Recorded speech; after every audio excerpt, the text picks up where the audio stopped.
But far back in the 90s, we experienced this fire that came, which I was part of, and I noticed that it did not really profit us that was involved, because I could remember praying in days, I could remember fasting in days, all because we just want to be seen as men of God with fire. And all we succeeded in doing was to raise our ego and kind of look down on people who do not fast as much as we do, or pray as much as we do, to an extent that we even look down on our spiritual fathers, because they do not have that spiritual tenacity or strength that we have. This feeling just make you feel that you have seen something in the realm of the spirit, and whereas you haven't seen anything yet, maybe because of the revelation and you have gotten, and all you just do is just to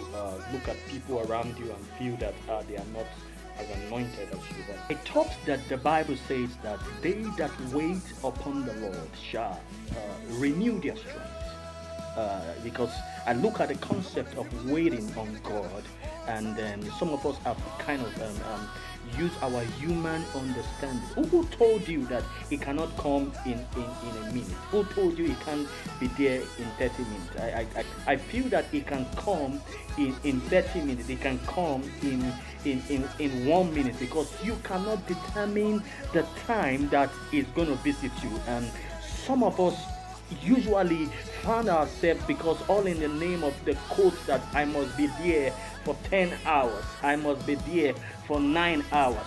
So while we are praying, we are out there looking at the time, whether it's 8 hours, whether it's 9 hours, unknowingly to you that the angel has already come and passed by.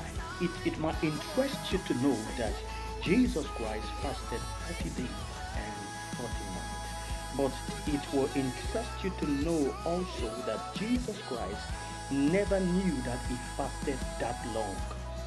Yeah, he never knew that he fasted that long. It was Matthew, Mark, Luke that gave an account of him fasting. Because if you look at the book of Luke chapter number 4, if you read from verse number 1, the Bible says that Jesus Christ, being full of the Spirit of God, came from Jordan and was led by the Spirit into the wilderness. You see, he was full of the Spirit. In other words, with our normal understanding, that Jesus Christ was intoxicated in the Spirit.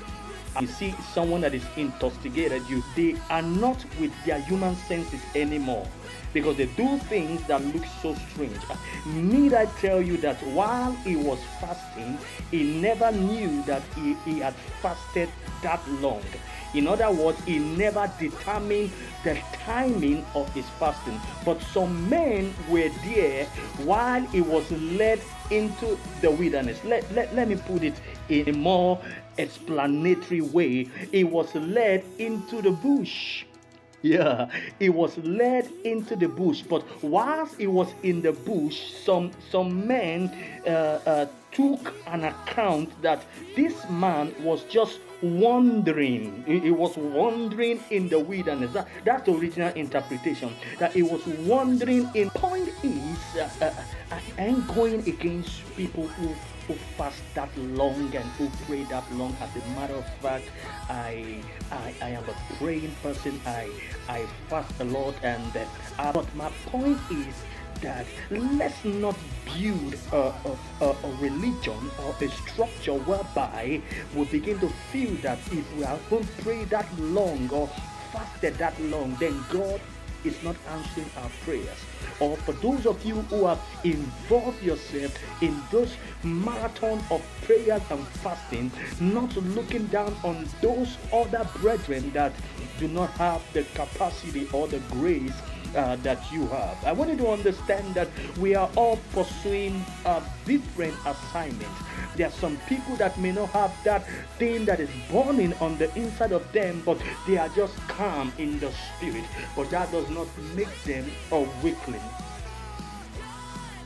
You see, I'm not really going against people who fast and pray, but my point is, before you go into fast, are you led of the Spirit to go into that fast, or are you led of the Spirit to spend that duration of time you're spending in prayer, or are you just doing it as a religious exercise, or you're just doing it because you are led of the Spirit? Because I have noticed that quite a number of us that are church folks, that we involve ourselves in this spiritual exercise, but we still find out that we still have a lot of people who are broke, a lot of people who are still believing God for